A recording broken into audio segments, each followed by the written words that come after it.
Parrying has always been my favorite mechanic in video games. With the tight timing it usually has and the great payoff it always comes with, it is easily the most captivating and interesting thing in a game's list of features in my opinion. So, when I heard that the new man with gun game lets you just stand in place and counter everything the game throws at you, I knew what I had to do. Here's the premise: no guns. Our only legal source of damage is the gun strike. We are also allowed to use grenades or environmental damage to progress onwards only if we are at a bind. You can't find simpler rules anywhere else on this platform. We start as any good citizen of the Empire, in a plane going to kill some heathens. Things don't go as planned. We get separated from our crew and then are abandoned in the middle of the woods. A Dwayne Johnson approved intro. We move forward, successfully able to parry our enemies until we die, where we are unable to use parries anymore for no reason. No worries though, we just move around until the game gets bored of us and gives us our parry back to deal with our enemies. That is until the big guy who's immune to parries shows up. Once again, we will waste some time till the game again gets bored and lets us move on anyways. This whole song and dance then will continue for us till finally we are able to use our gun strike ability. I am writing the script as I go, and so far this is the only way we have to damage bigger enemies like that guy at the start. Things then are smooth. We go on, get shot at by the bullet boys since we can't parry their bullets. Believe me, I've tried. Then suddenly we get stuck. Why, I hear you asking? Cause we couldn't kill the bullet boys and had to reset only to lose our gun strike ability. I have no idea why this happens, but because of this fun little mishap, we now had to use our sword against these guys. With the skippable tutorial now ruined, we move on, kill some small baddies, face the cold reality of our own world against the bigger ones, and use some environmental kills against the bullet boys to get the big talking door open. Your tardiness has been flagged for invigilation. Open the gates! Things couldn't be normaler, except for that one part where I almost died whilst pushing a big death rocket, but other than that, we are fine. We finally get the grenade we will hopefully never use, and move on to what the future holds for us. This corridor was kinda scary because the elevator wouldn't work at the start, but nothing a little time couldn't fix. We then turn on these rail thingies and watch as the swarm of enemies come towards us. It may seem bad at first, but the game just lets us pass anyways. After we have our mandatory player dies section of the game, we finally are able to join the Space Marines. This is where the game really begins. My pledge is eternal service. We finally get the dream job we were looking for, working with the guy who has a skull on his face. The good times just start rolling in. We are told that our last fight was useless and are now sent on a real mission to help the little people. Along for the ride are Charon and We leave immediately. We speedrun our becoming best friends montage as to not waste the Emperor's precious time and are sent off to a parrying cruise with the 3 other mask-wearing guys who are definitely not going to die. In the planet, we see the most beautiful sight ever. The gun strike skill is working again. With this, the run goes slightly more smoother. Also, I forgot to explicitly mention it, but executions are allowed as I don't want to wait around 5 minutes where I can finally kill my enemy. The addition of chair and friend is great, to an extent. You see, they are good for handling ranged enemies, which we couldn't even touch before, but they are also just better than us at this game, seeing as they can both shoot their gun and slash with their sword. Still, I move on and try to literally stay in my enemy's face to get them to attack me instead of the 3-meter tall killing machines. Now that the actual game has begun, we get some new tools, including guns of all kinds we are never gonna use, hopefully. A knife that I just didn't like, so I didn't use. Healing serums, these are gonna help me not fall down during battle, which makes them a huge time save, and since they can't harm enemies, they are allowed in this run. Along with those, we also get an ability that doesn't do much except for heal us for a good amount and stagger our enemies. With these new tools, things don't really change much. What does change though is the enemy lineup.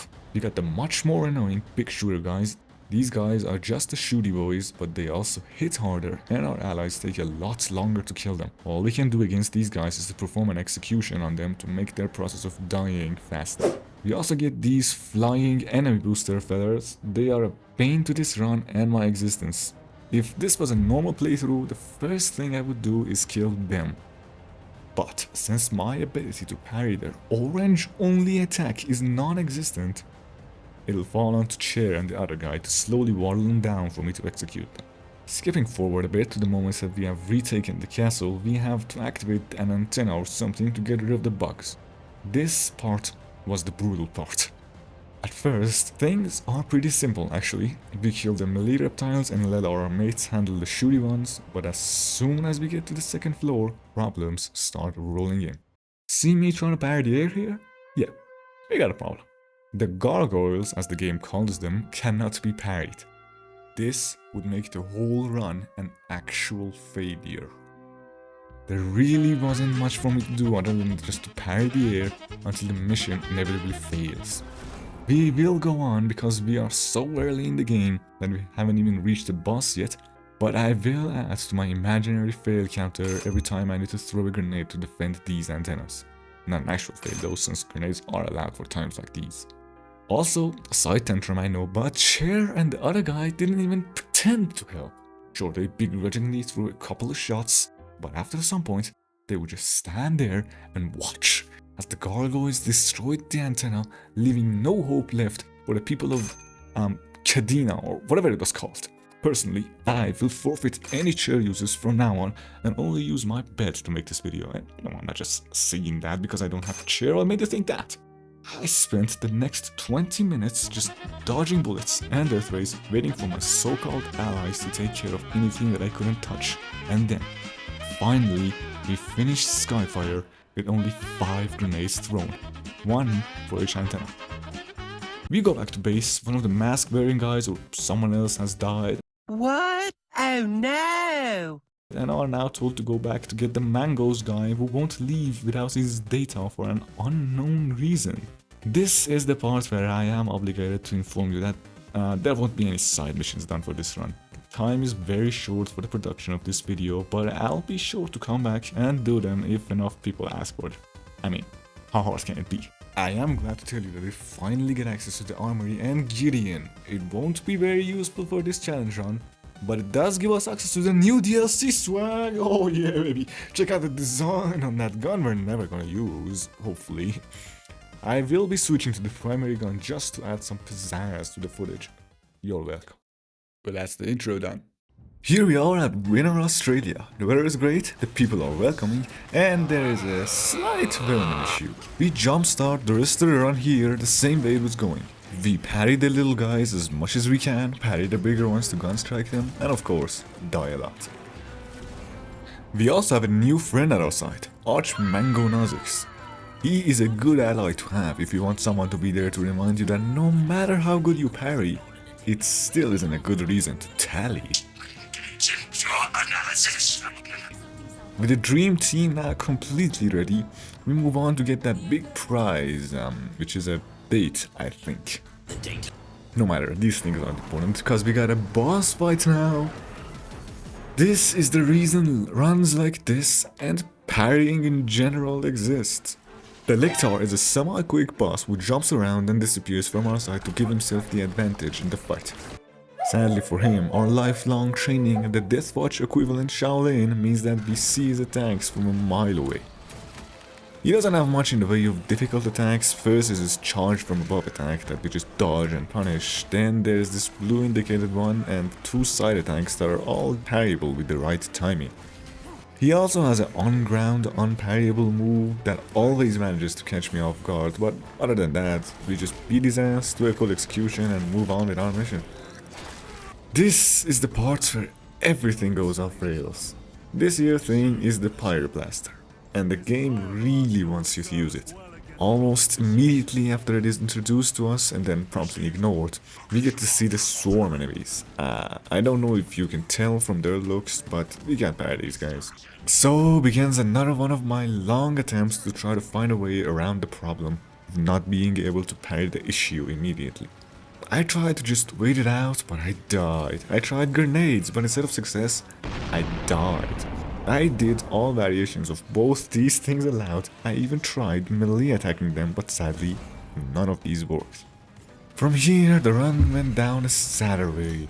I had to use the blasted Pyre Blaster to get rid of the enemies, and as if that wasn't enough, I died while there wasn't any restrictions on and I had to use guns anyways. Right after that, we get another swarm. Great! I thought I was having my hardest time in the run right here.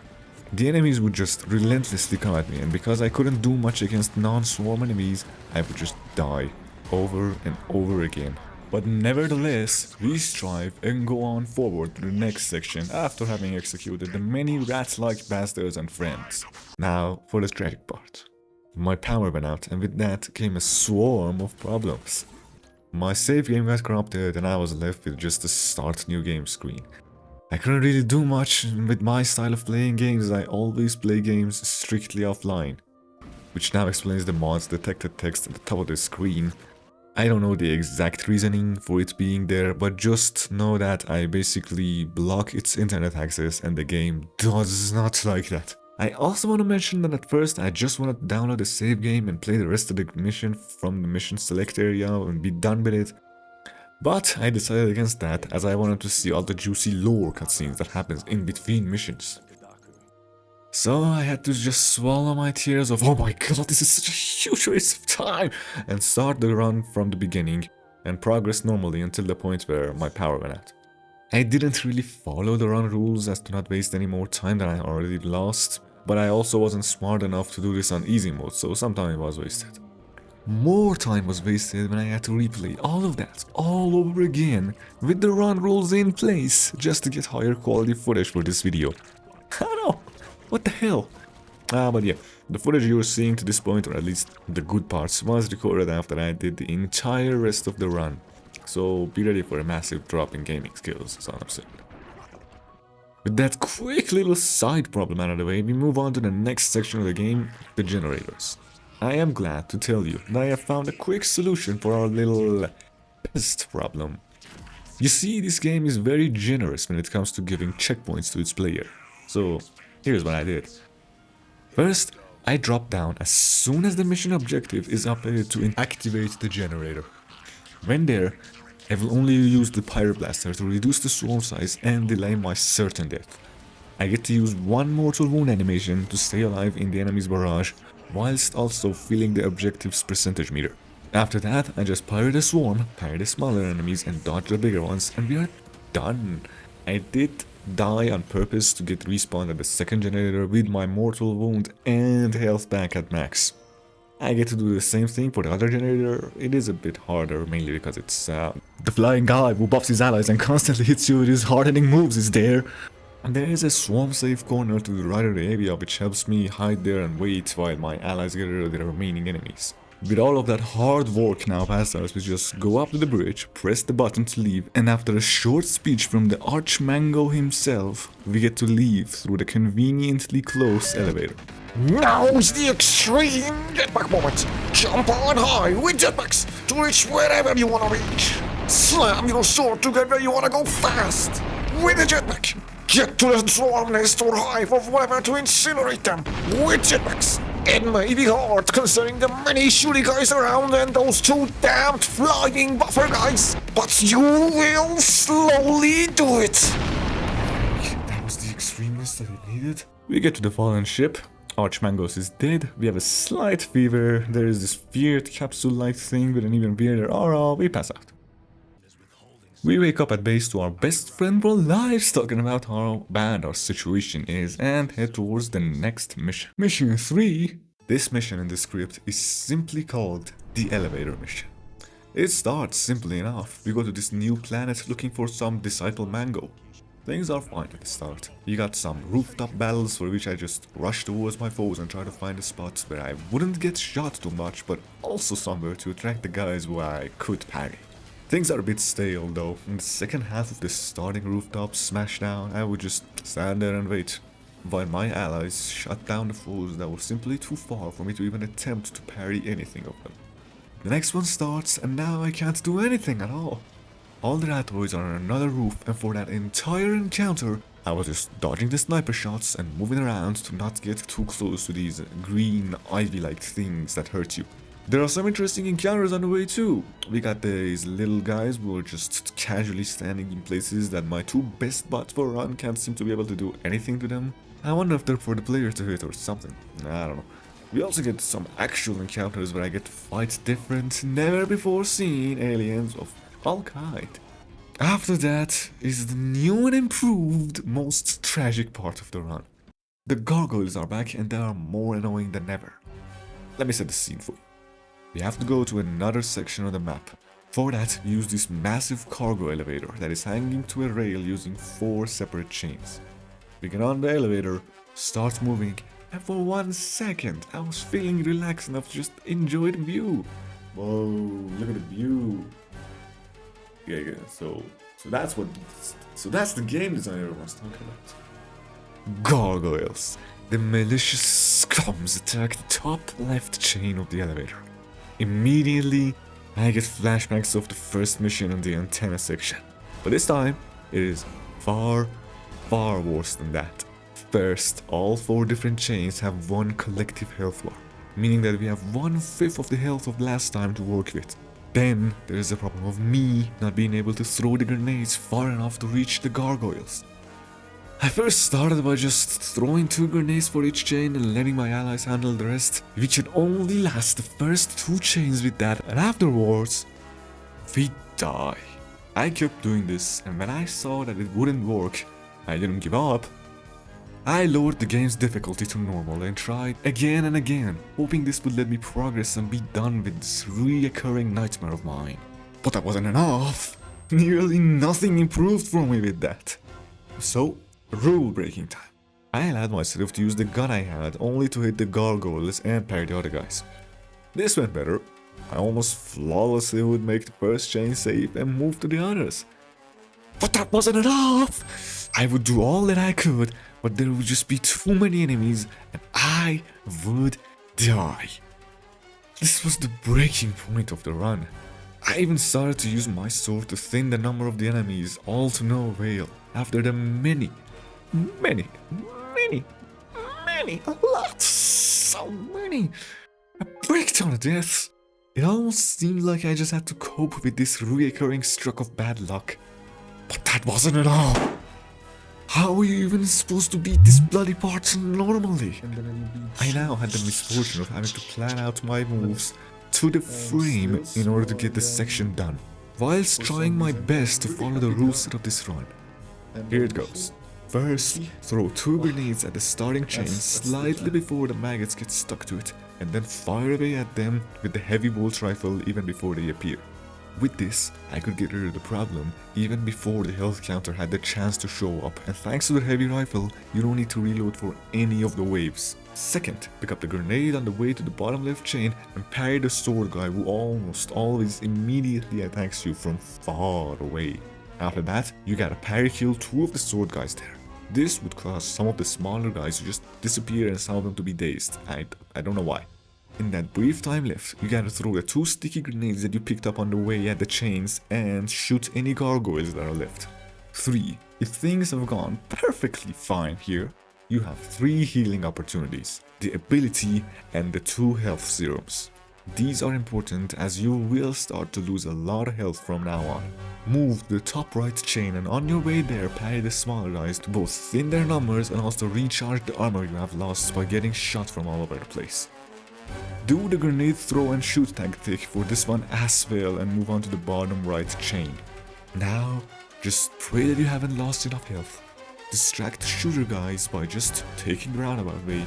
Throw a grenade at the chains and just shoot. Use your ability midway to be able to shoot more at the chains, and with all of that done, you still probably are going to fail.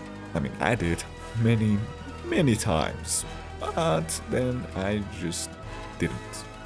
After surviving the elevator, I felt like it wasn't over. I would just look ahead and think, does the game even have anything to show after all of that? I quickly scrambled to save the now more than 20 gigabytes of footage left from that to be able to show it to you guys watching the video.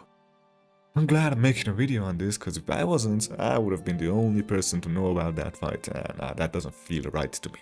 With all that done, we are still at the halfway point for this mission, so the challenge goes on. Next up, we have another casual corridor fight, but this time, it's dark. Interesting to note that there was also this massively nerfed lictor fighting with the rest of the enemies.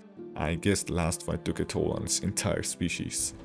We then are redirected to a completely normal large room to pass through. Oh, there's a boss here.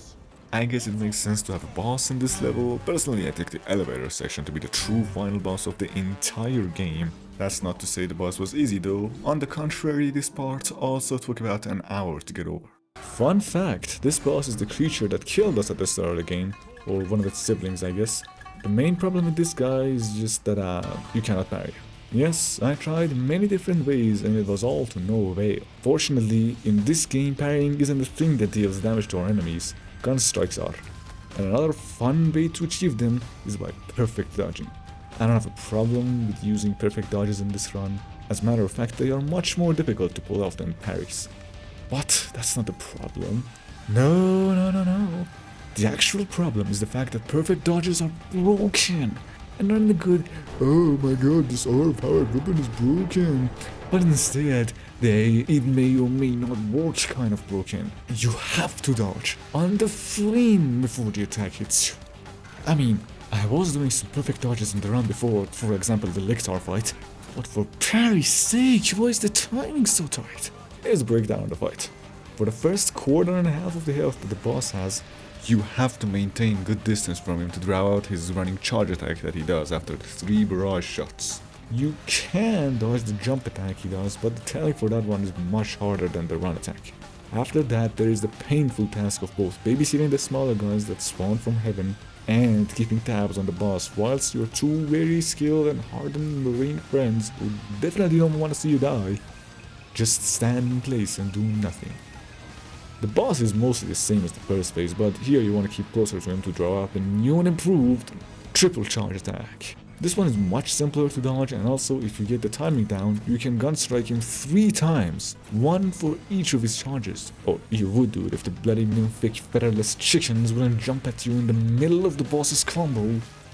Do that and die a lot to learn the pattern for this fight to the letter, and I mean to the letter. And wham, boss dead. Congratulations. Now, are you ready for another defense certain thing again? Yeah, I'm not joking. Right after the boss, we move to a computer that tells us the machine lovers are doing some hardcore kinky machine experimentation. After we are amazed by that, we see that the aliens are throwing themselves to a reactor to make it overloaded and thus explode. Now you may think, poor Mario, he has to go through so many impossible parts. But that's the good part of all this. With the knowledge I have gained from this run and some careful planning, we can easily beat this section within the tight confines of the run rule set. If you remember at the very beginning, I did say that in times of extremes we are allowed to use grenades and environmental damage to progress the game. For this part, thankfully at some point I have picked up 2 shock grenades which will help us a massive ton with the first half of the raid. I just throw one of these bad boys at the self-made alien bomb's path and proceed to parry and execute one of the bigger ones for an execution AoE kill that we discovered exists at the elevator section. We do that twice and bam! The first wave is finished quite smoothly, if I would say so myself. The second wave is actually quite interesting, because as far as I know, and you better believe that I know, the reactor cannot be destroyed no matter how many of these cheap alien-made biological bombs throw themselves at it. And this makes the second wave a breeze, still doesn't stop it from dying at it though. We just throw the 2 nearby other grenades, parry and subsequently take out the bigger enemies, then go to the other side of the area to make sure our allies get further from the swarm and pay their attention to the 2 flying shrimps and their sniper friend. They eventually get rid of them, and with that the mission is over. Yeah, I felt quite the relief to be done with that mission, but the playable character, who I forgot to mention his name is Titus by the way, is feeling quite stickly right about now. You see, the Machine Lovers Project Aurora is using an artifact, which last time it was used, it destroyed an entire planet. We think that a planet-destroying thingy that a heretic once liked isn't the best idea for anything to be honest, but that's what the Prime OS wants, and I don't know who this Prime operating system is, but it seems pretty important. Mission 4. So, we chat with our friends some more and are off to the next mission to find that disciple guy I mentioned at the start of the last mission. First up is helping this new guy named Verellus to fend off some baddies. We successfully do that, he tells us about the Neurotron or something and we go to beat its ass. Along the way we have more of the usual corridor fights. I almost died to a random lictor that I couldn't see and we see ourselves at the foot of the next boss room. The Ultra Shrimp. He is the next boss we have, and if you have been paying the slightest amount of attention to this video, you would know that we have no way to beat the shrimps within the rule set of this run. Therefore, I just do what I always do when I see shrimps in this game, that is, I let Chair and that other guy to handle it. The boss fight then is simple, albeit tedious. I just stand in one of the corners to deal with its ball throw and death ray attacks, dodge around a bit for its lightning struck ones, and when it's time for the big circular AoE attack. At first I was dodging on time to be able to move some environmental explosives close to the boss, and when I was out of those I would just stand in the safe zone of the attack till it was over. This was honestly the worst boss fight of the game so far. It didn't have much in the domain of being challenging, and most of the challenge was from how long the fight took, but with the damage from our allies being as low as it is. I hope the rest of the game would at least provide something that would bring a little excitement to this run, like the two other bosses, they were good. Once more we have another corridor fight, then go to the next location, the Dome. There we have a nice little cutscene that introduces us to the new foes that we are about to face. The heretic type creatures. We were hearing about them throughout the game, but it's nice to finally meet them. They are halfway the same as the previous aliens we had to fight though. One sad difference is that they don't have any big guys with swords, meaning that all of them are shooters. There is still the occasional parryable attack that they do, but still, makes my work harder. Next up is the normal everyday section where an ally of ours goes rogue for a couple of minutes. Also some interesting things happen along the way too. You see, I got to see these two new sniper type weapons. The Bolt Sniper, which deals more damage with headshots, and the La Fusil, which looks and sounds awesome. You may think that there was no use for them, but you would be partially mistaken. There's this section where Chair is on one bridge and we are on another. While there, I used the sniper scope to capture the high quality footage you are seeing now. The section did bug out. Charon was somehow teleported to us and my other ally refused to do anything about the 5-meter killer guys firing at us. Not to worry, a simple reloading of the last checkpoint fixed our problems. Charon's friend still refused to attack the other side after the reload, but nothing that would stop our progress. The next two corridor heretic fights were about the same. The latter did have a hold position section that had a wizard coming in at the end of the fight, but I didn't get to fight him because I was holding my position, as one should. And that is it. This mission was seriously on the mellower side considering the pacifist boss fight and the varying corridor fights. But the next one is the final mission, so brace yourselves. Mission 5. When on the barge, we talked with the captain about wanting to send a message to Kelgar, where that is. The chaplain tells us to behave and we move on with a team of 9. 3 of them is our squad. Other guy on our squad is a little confused about the mission, but we set things straight and move on. I also noticed that while this is the 5th mission of the game counts it as 4, meaning that there are 2 missions left and not 1. We land, unlike that other time, at a friendly base. The way is riddled with corridor fights. There are big shooter, shrimp, small and sword guys throughout the way and no time to dwindle on any of them. We just march on forward to this building where we meet the newly introduced foes once again. The heretics first seemed like the same old thing, but now we also get to see them fighting the alien type enemies as well. I would just stand there and watch as they would do my job for me, but my friends' work ethics said otherwise. One thing for sure though, the aliens are the greater enemy here. A new enemy type appears. The rocket heretics seem to be just like the shrimp guys, meaning that I can't find a way to hit them, but they can very easily put me down like a racehorse a few days before the race. We are now once again blessed with an extreme jetpack moment. Get ready, wear those extreme jetpacks of yours that also have rocket boosts and fly to the belly of the enemy. Slash those guys, kick some ass, have a friendship bonding moment and more. Crush your enemy after you land from the skies so as to not break their own rules. Load the checkpoint because you did it anyways, it was an accident, I swear. Do that section again, now your Jetpacks don't work anymore because of dust or something. It's alright though, we need our healing ability for the next section. 5 shooty guys, with 2 of them being on elevated structures, a bunch of sword guys, and I think I saw a whip one too, 2 shrimps, a magnitude of small guys, and for dessert, we have a Carnifex. This time it's not like the Lictor was massively nerfed, no. Here we have a slight window of time to use the 3 grenades that the game gives us and the 2 mines we have to kill the big shooty guys. After we do that and have to use some environmental damage to progress, there is still the issue of the shrimps. 1 grenade can go a long way in dealing with one of them, but 2 of them is a different story altogether. No matter what I did, there would always be some of them that I simply couldn't kill on time, and the Carnifex would spawn to make my day harder than it already was. I died a couple of times to this merit alone, but then the game bugged. I don't really know why or how it happened. I think there is no checkpoint here, but still. After I died a couple of times, the game seemingly just took pity on me and spawned me at a point that only the Carnifex was there. No matter to me, that glitch only caused a little bit of audio mishap, but besides that, all was well. I took care of the Carnifex and started to take my breath of relief. Until 2 other Carnifexes showed up! Yeah, that certainly got me for a second, but it would appear that somewhere, probably mentioned in the side missions, the alien's hive mind died, and with it, so did all the other ones, including the 2 Carnifexes. Having went through all that, we then go to the relay station to finally send our imported message to Kelgar. There we have the usual one guy disagrees but the bigger one agrees story before we send the message, get accused of heresy, have a little buddy fight, kill the big lady, till finally she just turns into some guy named Imora. Now that we are getting to the end of the game, I just want to say that it seems like the game really expects you to have played or at least know the story of the previous game. It doesn't affect the challenge at anyways, but it is something to consider if you want to play the campaign for yourselves. The Imura fight can be summed up as a mix of all the other bosses.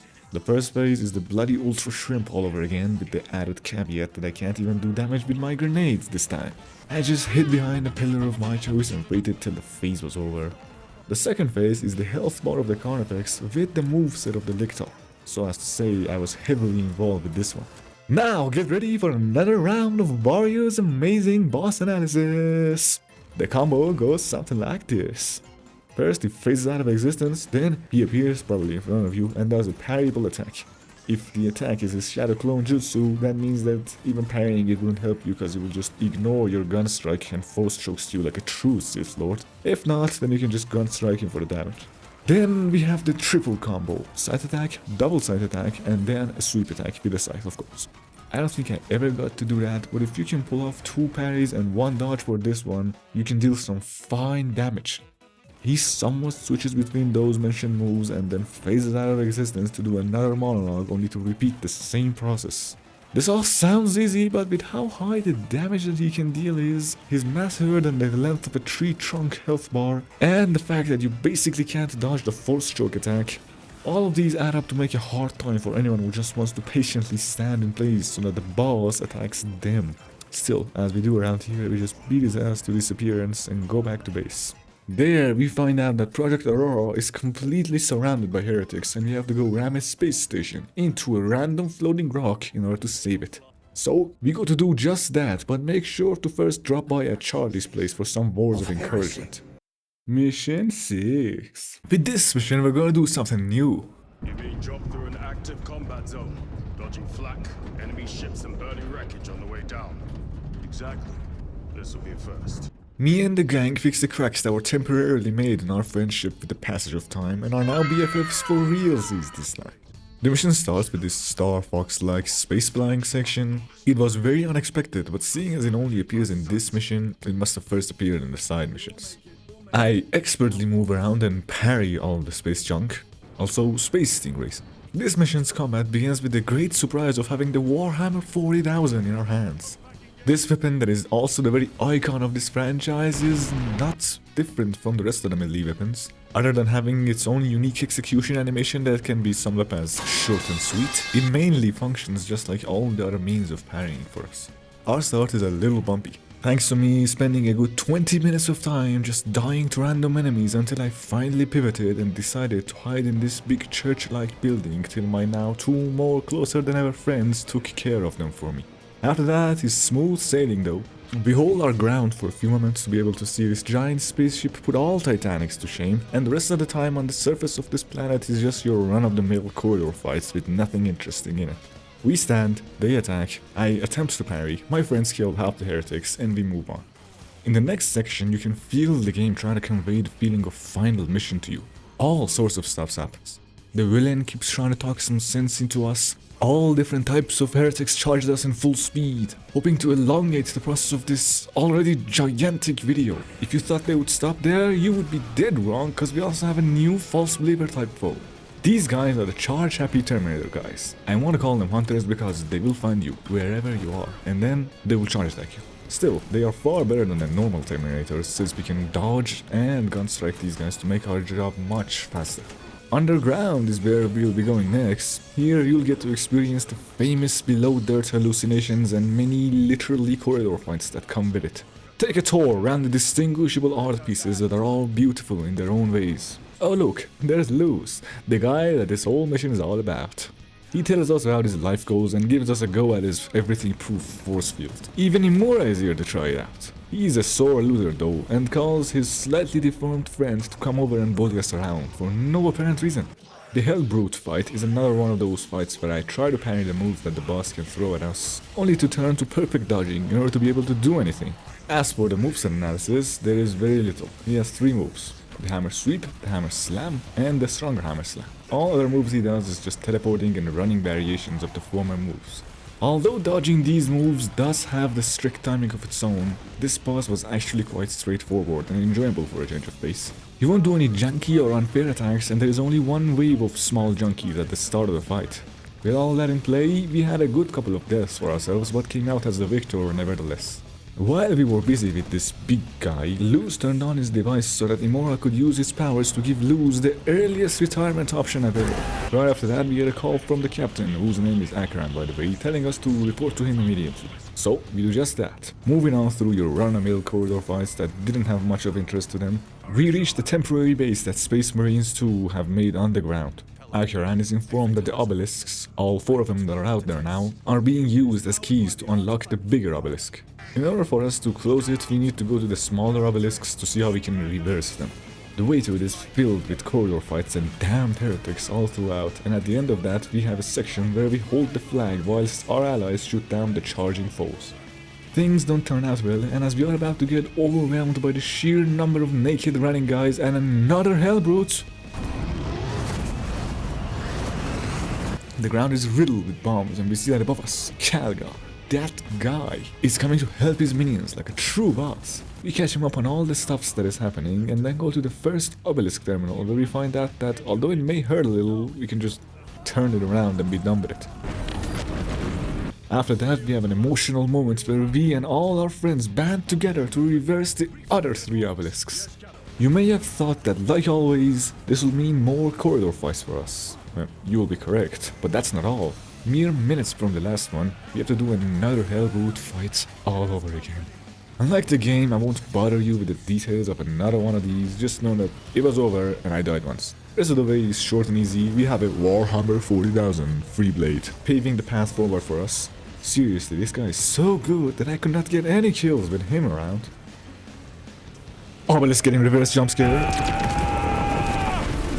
Through sheer luck and time manipulation spell, we and Calgar end up in the dimension that Imura and his demon friend, who was so unimportant that I forgot to mention him by the way, have both came from. In there is the thing that takes the rest of the 1 hour and 20 minutes of footage that is left for us. The Imura and demon boss fight is the final fight of the game, and, true to its purpose, it is by far the longest, hardest, and girthiest fight we have had for the entirety of this fight. It was so difficult in fact that the only reason I won was because there was this funny visual glitch where Imura was left floating in midair and I just had to play good enough to be able to show it to you guys. The fight itself is split into 2 stages. The first one, which goes for a third of the boss's health bar and has a checkpoint after it, thank the Emperor. And the second phase is the second third of his health bar, although it feels much longer. In the second phase, the Warp Demon, as they call him, comes into play and makes the phase much harder. The thing that makes the second one so hard and the first one so easy in comparison is the fact that when the demon comes, Imura just pieces out. And since we can't parry or perfect dodge the demon's attacks, we have no way to damage it. Imora himself is a tricky boss fight. He has an entire arsenal of attacks on his side that all have their own timing and reactions, so we shouldn't even give a chance for any counters. This all boils down to a need for me to get good at this fight and get over it. The main attack he does is this scythe throw thing that you just have to parry its follow-up in order to counter-attack it. Attack 2 is the same scythe sweep that he did in his first fight. The annoying attack is this quick hit. It comes out of nowhere and I always get caught off guard with it. This janky attack is the main reason I failed most of my attempts. Attack 3 is the normal scythe hit, which may look like the janky one, but I can actually see him doing this one, so it is a good opportunity to do some damage. Attack 4 is his signature phase out and come back hit him one, which feels much easier to parry now that I've seen it a couple of times. And those are all the attacks that we can counter. Yep, all of them. Thus meaning that for the rest of the attacks that either Imora or his demon friend do, all they could do is run away or dodge him.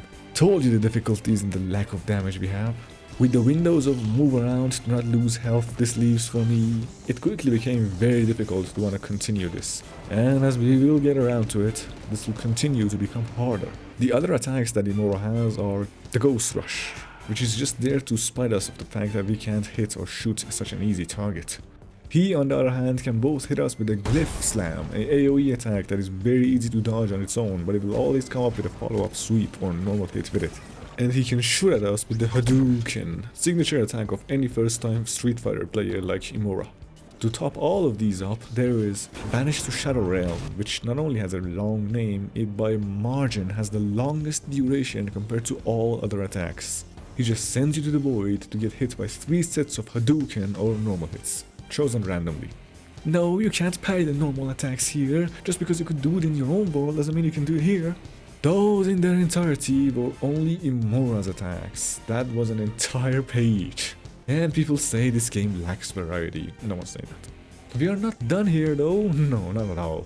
We still have the demon boss to examine. Don't worry though, he doesn't have that many moves. Like the meteor throw, for which we just run into a corner.